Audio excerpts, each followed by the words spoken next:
Bismillah wassalatu wassalamu ala rasulillah amma baada badduba Allah balungi abali mwenna. Assalamu alaikum wa rahmatullahi wa barakatuh. Tugenda maaso ne programu yaffe eya hadithi z'ekisiibo. Mbozaayoza ennaku ze musobodde okusiibako n'emirimu emirungi gye mukoze ate ne mbakubiriza nti temuddiriza. Mugende maaso ennaku zidduka supiidi. Kyofunye leero tolina garanti mbwenkya okirina nti oba 100% nti nze nkyaliwo nedda. Kaakati olwaleero tugenda kwogera ku kusenya. Abaffe kusiibulula omuntu kabe ng'akozesezza muswaki ogwakati oba akozesezza omuswaki omubisi oba kale akozesezza guno omuswaki ogwe bateekako eddagala ly'amannyo. Kakati Amiri bin Rabia atunyumiza nagamba nti raaitu nabiya sallallahu alaihi wasallam yastaaku wa huwa saim, nti nze nalaba nabbi sallallahu alaihi wasallam ng'asenya ng'ate yasiibye ma la uhsi au auddu, emirundi gye sisobola na kubala.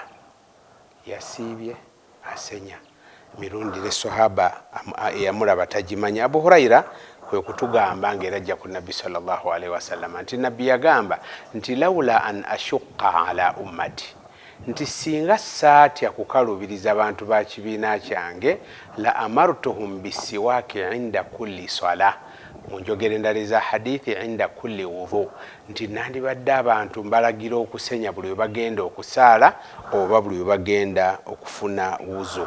Makulu nti omuntu yandyesanze ng'alina okusenya emirundi 5 buli lunaku. Nabbi sallallahu alaihi wasallam mu hadithi endala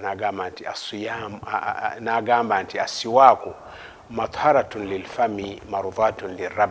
Bwe yali ayogera ku bulungi bw'okusenya n'agamba nti okusenya kutukuza akamwa naye ate kusiimya Allah subhanahu wa ta'ala.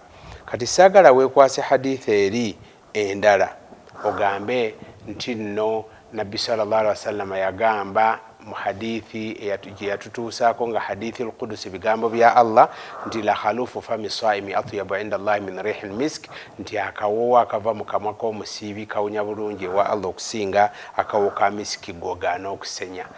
Akawoowo akategeezebwa si ka butasenya, ako kaba kasu kabi kubanga akali kava mu kubeera nti ekyenda kiba kimaze ebbanga nga tekifuna kyakulya ne kibeera nga kivaamu akaswako ako Allah subhanahu wa ta'ala kayagala so si ak'obutasenya.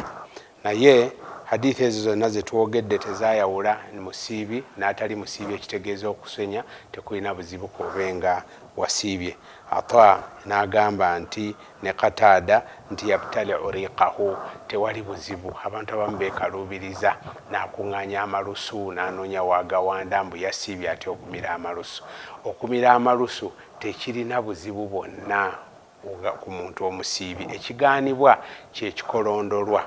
Abamanyi kye bannyonnyola oba abasawo ne bamu ne bagamba nti kiva mu kifuba oba kiva ku bwongo, kiva ku mutwe.